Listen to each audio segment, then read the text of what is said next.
con. Nhìn ba cười.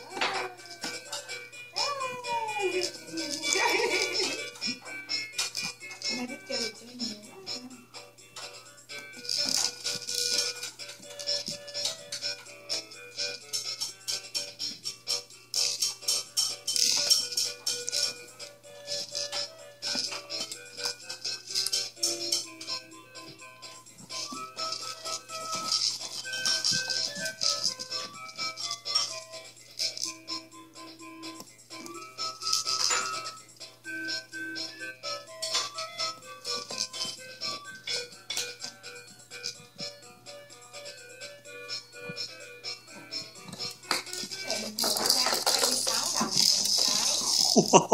Thấy chưa?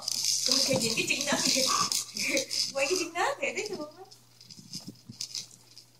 Anh quay xíu xíu